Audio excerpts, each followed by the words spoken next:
up, y'all? LocsNLoad Firearm Reviews here today, and today is another Black History video, right? So today's video is on my man's Robert Smalls. So if you don't know who Robert Smalls is, i.e., in short, not to spoil the whole story, he was an enslaved man back in 1862. Well, back in 1800s, I'll say that, because he wasn't born in 1862. So back in the 1800s, he was enslaved in Charleston, South Carolina. You know, Robert Smalls had a wife and some kids, and so as every slave wants to do, they want their freedom. So he had figured out a way to not only escape freedom, but the way he escaped freedom was honestly probably one of the most gangster ways to ever do it. And then after that, he still went on to do more great things. Run for politics and actually win an office, become an actual politician, which is really what back in that day was unheard of for a black man to ascend to that level. So what I'm going to talk today about specifically, because if I talked about his whole life, it probably had to be multiple videos because the man did a lot. But today I'm going to talk about one of his most widely known feats and why we really know Robert Smalls. And so today's video is titled How Robert Smalls Seized a Confederate Ship and Sailed It to Freedom. That's right, the man said, I'm gonna need this. Gator needs his boat. Alright, so as we all know, life as a slave is hard. It's even harder trying to escape as a slave. But you trying to escape as a slave with a family, it's damn near impossible. Or so it was thought to be. Alright. So Robert Smalls and his family was enslaved in Charleston, South Carolina. And so while he was enslaved, he had thought for years, how do I get out of here? He made plans, he had dreams, envisioned different things he could do to get out and get freedom for him and his family. And so, in that time he was thinking, there's so many factors that you got to consider. With one person it's hard. But with a group of people, you move slower, you make a lot of noise, and the chances for getting detected goes up higher. And you throw in kids with that, kids don't understand the gravity of the situation. So especially a small infant, they'll cry, they'll sneeze, they'll cough, they'll do things that really is inconvenient for a slave escaping in the South. But even with all that, Robert Smalls still said, we need to get our freedom. We need to get up out of here. All right. So in May of 1862, Robert Smalls alerted his fellow freedom fighters that his plan was to seize the Confederate ship, the Planter, and take it to the nearest Union ship, and there they would get their freedom. Once you make it to the north, you're a free man.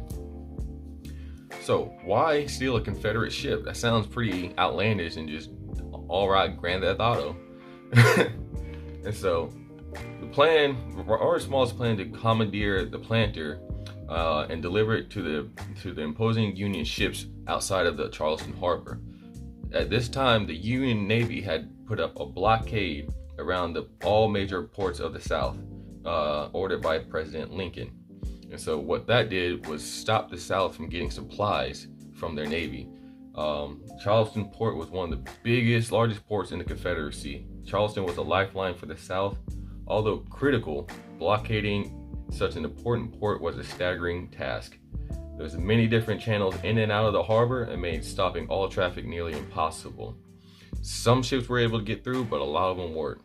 And so a lot of the Northerners, after this blockade had been in place, stopping the Charleston from getting all these supplies, the North started calling Charleston a rat hole because you can't get all the things that you really need. So they're starting to lack on certain supplies. And so, but still though, a number of Union Confederate ships was able to get through this blockade.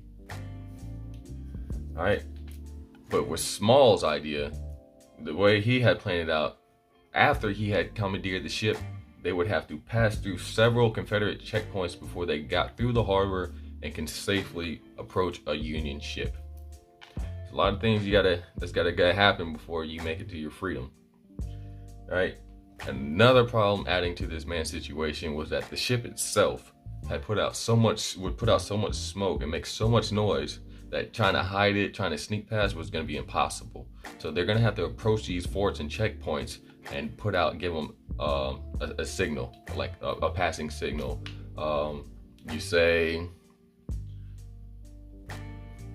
You'll throw out a word, and you say lizard, and I'll say dragon.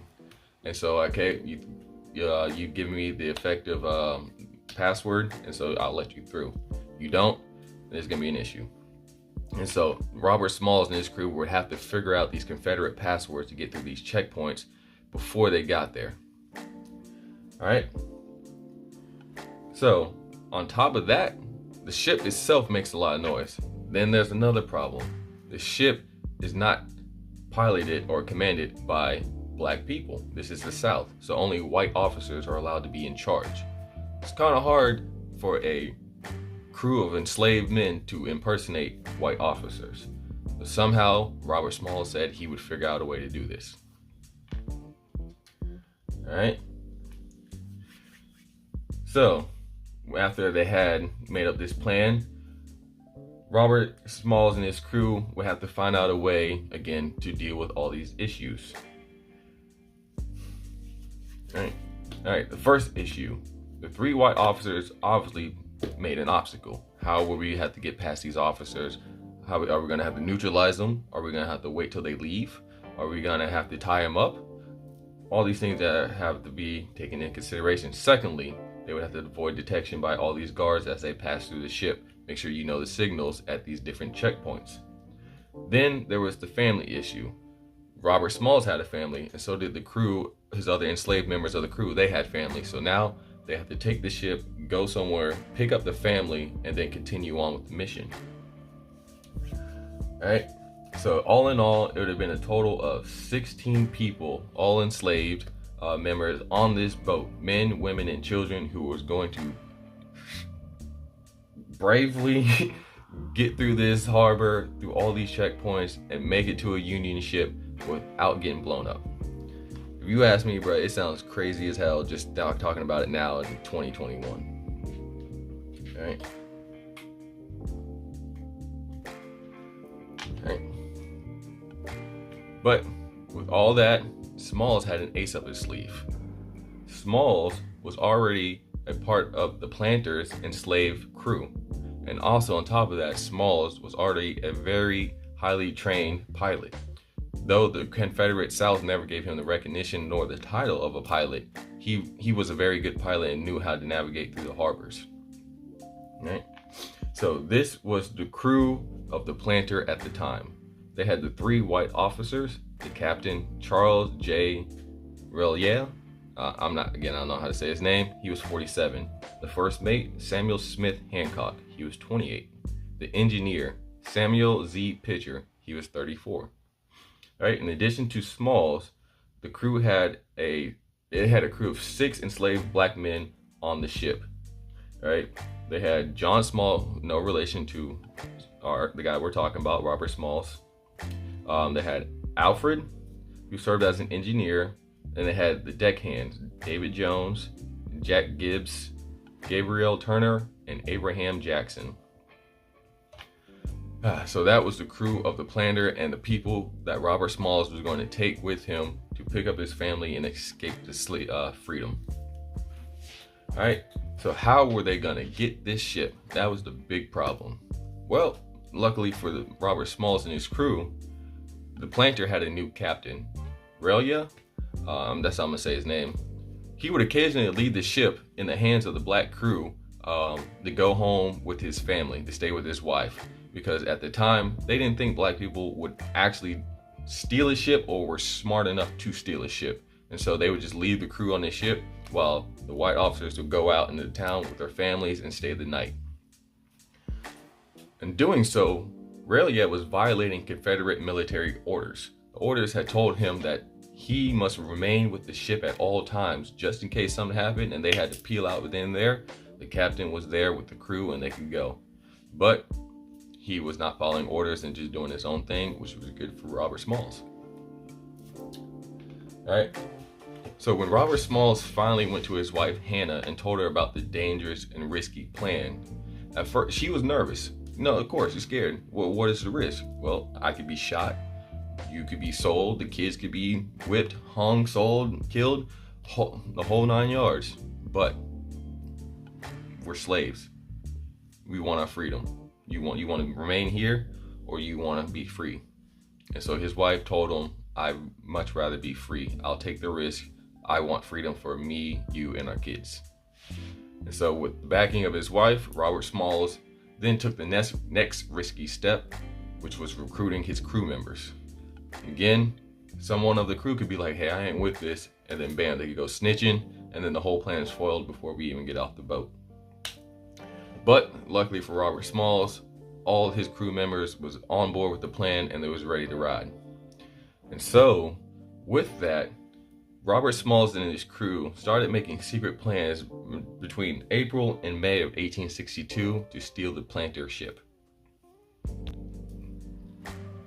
Now, while slaves stealing ships or making other means to get to their freedom, now typically they just ran off the plantation and escaped to freedom. Now, for certain times, slaves did like really extreme things. Like in this instance, just a few weeks before Robert Smalls and his crew stole the planter, a group of 15 slaves in Charleston had surprised the city by seizing a barge from the waterfront and rowing it to the Union fleet. And when they got to the Union fleet, they were free. And so when the Confederate South had figured out that a bunch of slaves had not only stole the barge, but it was the General Ripley's barge, right? The same commander who used the planter as his dispatch boat, right? So they was not only mad, they was embarrassed. How does a bunch of slaves that we consider dumb, uneducated, and worthless steal our ship and escape to freedom?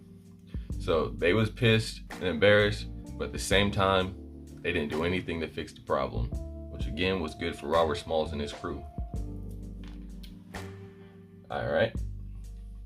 So finally, after considering all the risk, making all the plans, dotting all the I's, crossing all the T's, the time had finally come for Robert Smalls and his crew to set sail for their freedom. So on that morning of May 1862, Robert Smalls and his crew started setting sail. They just said, we out. Right? And so shortly after leaving, they encountered the first problem. A Confederate guard and then a police detective 50 yards away from the ship. They see the ship leaving. It's impossible to hide this. There's so much smoke and noise going on. So they see what's going on, but they didn't do anything. They all assumed that it was just the ship leaving on a routine mission, and so they did nothing. They just watched it leave. And so Robert Smalls and his crew progressed on their mission. Next stop, the time to get the family. So they went over, picked up the family members. Everything went smooth and quickly. No issues there. And so finally, all 16 members are on this ship, and now they are heading for a real big obstacle, which is called Confederate Fort Johnson and also Confederate Fort Sumter. So this is where they need to know the signals. As they approach these forts, you can't hide. You have to come nearby. And so when they come nearby, they are offered a challenge, right? So they give you, okay, here's the signal, lizard, right? And so now Robert Smalls, being a pilot and a crew member of the ship, of course he knew the signals. They had gone past these checkpoints all the time. So he goes out and gives them 2 long blows and 1 short one. And that was the Confederate signal for pass. And so after he had let off his signal, the Confederate guard gave him a shout of endearment, thinking he was a Confederate soldier. Blow those Yankees to hell. And so Robert Smalls replies, aye aye, and continues on to his mission to Fort Sumter, where again, he uses the signal and he's able to safely pass through that Confederate fort. And so they made it. They literally made it through the harbor. They had stole a ship, made it through several checkpoints and a couple forts, and with some signals that they had previous knowledge of. And so they were able to finally make it through the harbor. and onward into the nearest Union ship that they saw. And so, heading towards this Union ship, now they got to take down these Confederate flags. They got a big ass Confederate flag, and they got the South Carolina blue and white state flag heading towards the Union ship. Now they need to take that shit down so they don't get blown up. It would suck to come this far just to die. And so, quickly taking down the flags, they hoisted the white bed sheet, or the sheet that you know as surrender. When the flag went up, the Union ship at first didn't see the flag. It was in the morning, it was a lot of fog, and so the ship was approaching. And then they finally saw the flag. As they come across near board, the Union ship tells them to do this, come alongside us. Robert Smalls and his crew come alongside the boat. The crew of the Union ship is, of course, shocked. They expect to see a bunch of Confederate white soldiers, but instead they see a ship full of men, women, children, black people. And so when the crew sees this, Robert Smalls' crew sees this, they are elated. They have finally done it. They have done the impossible. They have made it through. They have escaped slavery, made it to the Union, and now freedom is theirs. As the ship come alongside, Robert Smalls spoke triumphantly toward the Onward, that's the name of the ship, Onward. Captain, good morning, sir. I've brought you some of the old United States guns, sir, that were for Fort Sumter, sir. And so, that is the story of how Robert Smalls, his family, and his crew escaped freedom. Escaped slavery, my bad. Escaped slavery and made it to freedom. And so today, guys, I want to give a huge shout out and thank you to the man, Robert Smalls. So, when I hear stories like this, I definitely want to put it out to you guys, because this is the stuff our kids need to hear. They don't need to hear the fear, oh, please don't hurt me. Please, no, just pray. Just whatever. They need to hear stories like this. No, we gonna get our freedom. If nobody's gonna help us, we gonna help ourselves. And that's the stuff we need to be hearing right now in nowadays time. So guys, hopefully you enjoyed this another Black History Month video, another B2AR video. Hopefully this was able to educate you and help you learn something. If you never knew who Robert Smalls is, hopefully this is something that opens your mind, makes you want to do more research on him, because this is not the only thing he's done. This man's done a lot. This is probably the most gangster thing he's done. The thing that really makes him stand out. And so I really wanted to highlight this brother here and put him out there. If you don't know who he is, now you know a little bit more about him.